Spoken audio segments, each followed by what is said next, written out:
ang ating crispy tofu with DIY yummy sauce. Welcome to my channel, Stay Inspired PH. Thank you for visiting my channel. I'm Doren, Bacani. My channel is all about tips, cooking, tutorials, and lifestyles.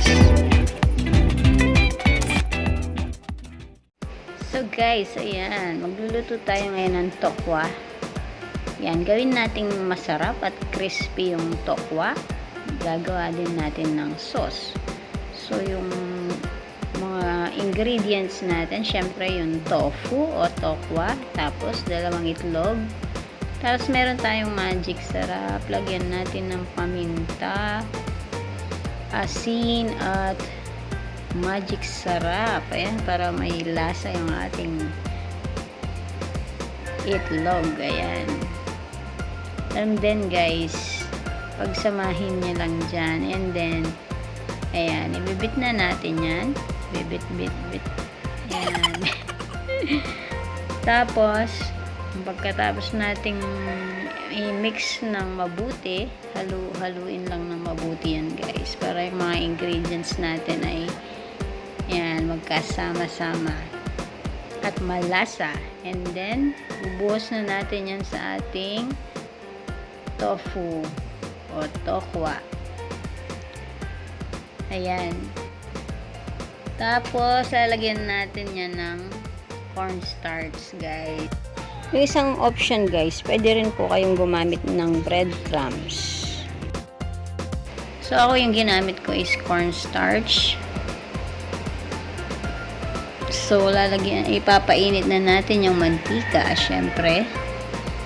Habang nirorolyo natin yung ating tokwa sa ating itlog at sa ating cornstarch. Yan guys, isa-isa nating irorolyo yan.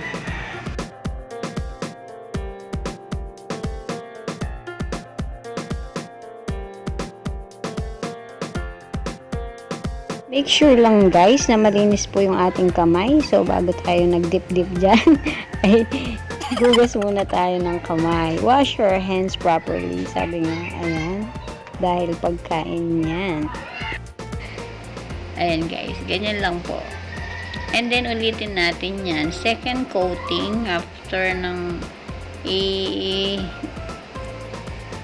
i-dip ulit sa egg, and then yan, shortcut na yan guys. Syempre, dip natin sa egg and then sa cornstarch ulit. And then, yan, pag yung oil natin is mainit na, ayan, ipiprito na natin. So yan guys, hintayin lang natin yan na maging golden brown.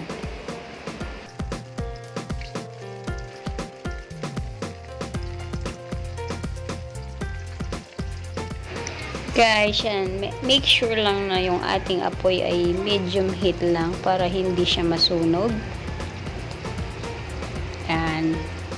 Every now and then, tinitingnan lang natin at ibaligtad. Ayan.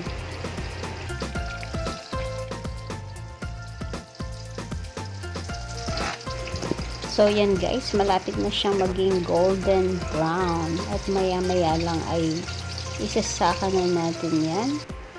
Para naman, i-prepare natin yung para sa sauce naman natin. Ayan. Abangan natin yung paano gumawa ng DIY sauce.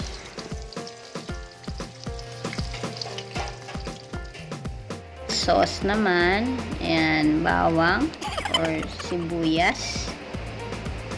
Yan, unahin muna natin yung bawang at sibuyas syempre para panggisa dun sa ating sauce na gagawin. Yan yung mga ingredients natin, bawang, sibuyas. So, igigisa muna natin.